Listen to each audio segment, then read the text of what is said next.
If I'm being honest, I did think becoming a Thailand YouTuber would be a little bit easier.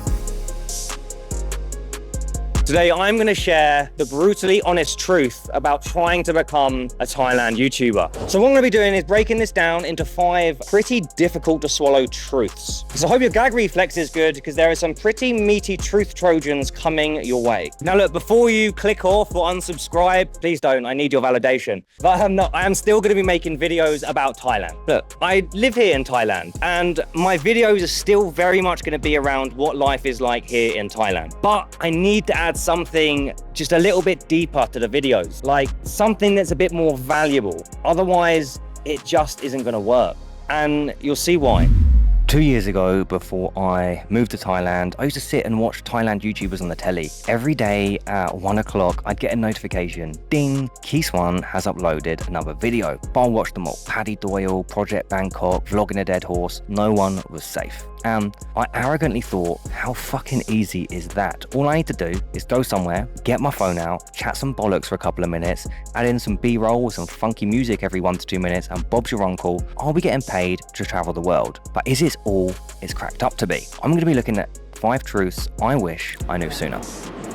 I'm not saying don't start a travel vlog. If you feel called to do it, do it. But in my personal opinion, it is 10 times easier to make money doing something else completely. Because fuck that, it's about 1,000 times easier. The biggest risk you have to being able to sustainably grow a travel vlog is running out of money. So for me, I know my travel vlog will be a success because I'm thinking in 5 to 10 year timeframes. But if I came out here, busted my ass for like 2 years, only to find out 2 years later I was earning $100 a month, I'd have to stop. So instead, I make good money working online, primarily servicing several high ticket clients, but I am also in the process of launching an online community of other digital nomads. And so what this allows me to do is to be able to have the flexibility to have a very high quality of life, all whilst building my channel on the side. By doing this, it means I can still live in beautiful condos or go to nice trips to the islands or eat at great restaurants and actually experience the best of Thailand for what it is and not scrimp and save through my entire experience here. So if I'm honest, I did have in my head like, oh, I'm gonna smash it and I'll be earning about $4,000 a month online within the next 2 years. When in complete honesty, I spend $400 to $500 a month on editors and I make about $80 to $100 a month in YouTube AdSense. So I'm net negative hundreds of dollars every single month with my travel vlog. And I'm down my time. So many people want to start a travel vlog for freedom. But then after a while, they realize that in order to survive, they have to find another way to monetize their channel. They need to find another way to make money. And so they start doing other things like condo tours. And then because their audience is a Thailand audience, they can only make condo videos in Thailand. And suddenly you've got a job.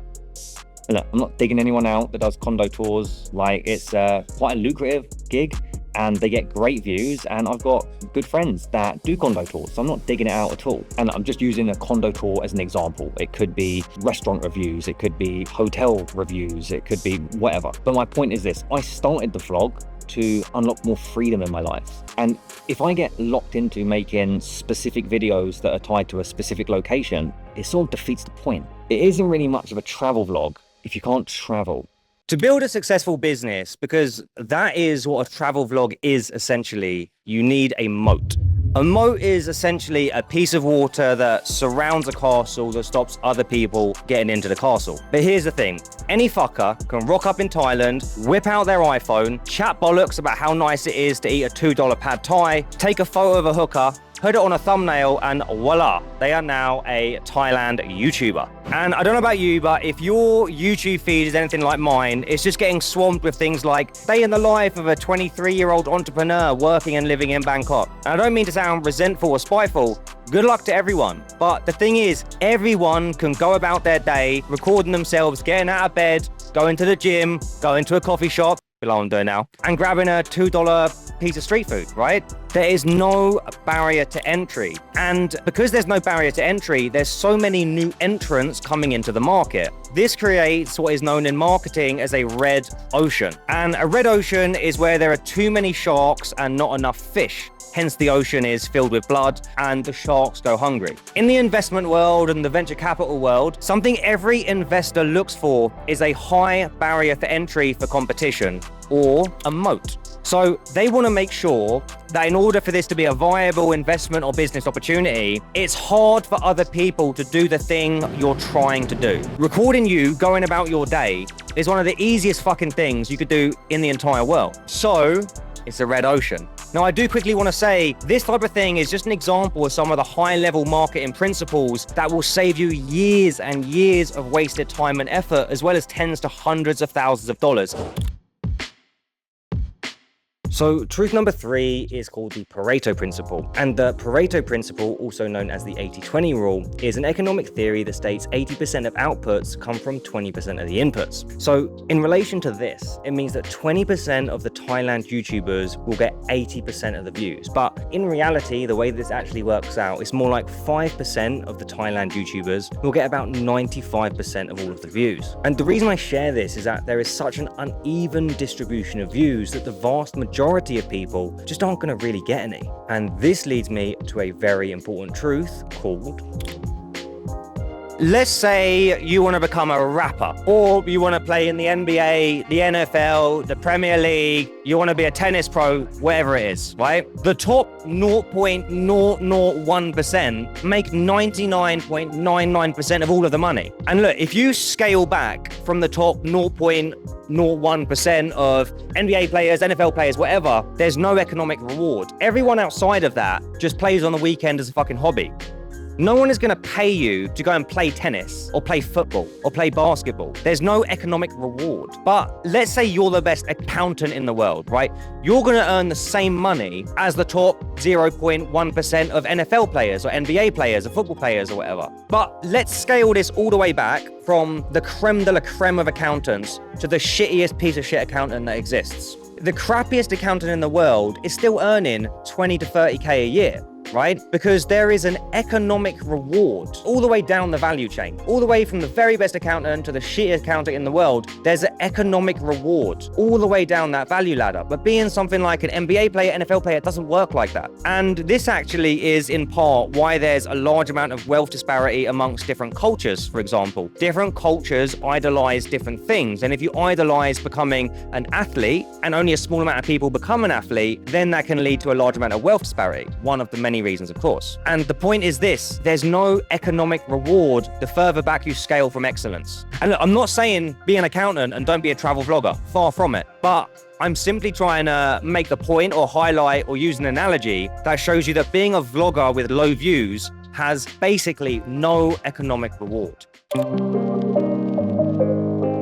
And finally, on to truth number 1. And if you've made it this far, I can actually speak pretty directly to you. My audience aren't the people that want to get noshed off by a 45-year-old toothless masseuse whose hands are barely dry from the last load of jizz they recently had to wipe off. And I don't mean any offense to anyone jerking their way through life because of the hardships that they face. And this is where people get it wrong, right? You are not my audience, as creators like to say. You're a goddamn fucking human being with your own goals, your own motivations, your own fears, and your own desires. Look, the Thailand audience is an interesting one. The videos that get most of the views, the ones talking about dodgy massage parlors or have a bunch of Thai girls in the thumbnail. This was never my ambition to make videos about this type of stuff. And the main reason is because I didn't want to build a community of people where that's their goal in life. My audience is you, and you're someone that actually wants to reach their full potential and be a good fucking human being, live an adventurous life, pursue meaning and achieve excellence. And I love that.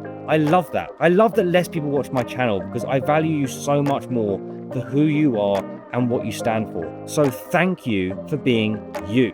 With all this said and done, I realized that my competitive advantage in Thailand or in the Thailand YouTube marketplace, it's not my ability to make these beautiful cinematic videos like some of the other vloggers. You know, I'm not going to be able to go and do these great Thai street food reviews. And I'm not going to hop on the back of a scooter or a bike and drive across the whole of Thailand like Paddy Doyle or Mickey Stotch. And they are fantastic at what they do. But I realized my competitive advantage comes from my experience as a digital nomad. Over the last year alone, I've spent a whole month living in Dubai, living on the Palm. I've spent months visiting the UK, seeing all my friends and family, as well as living in Bangkok the rest of the year and doing very frequent trips across the rest of Thailand. And over the last 7 years, I've worked in Africa, I've spent months living in America, teaching at masterminds, I've worked in places like Lisbon, and all of this was because I've been able to make money online. And so I recently came to see that my last 7 years of pain and torture and lessons and losses, these are my competitive advantage. And it's these things that I want to share with you. Because if you can take the things that I share and I'm going to share in these videos, and then you can become the person that's traveling the world. You can be the one that's eating this great food and visiting the world's most beautiful beaches or the world's most chaotic cities, and that you're living a life that truly excites you. And if that's the content I make and it helps you, then it makes all of this hard work worth it. I just want to say, if you enjoyed this video, why don't you watch the next video that's recommended on the screen right now called Should You Quit Your Job and Become a Digital Nomad? Because we look into a few things that we touched on briefly today. But thank you so much for watching, and peace.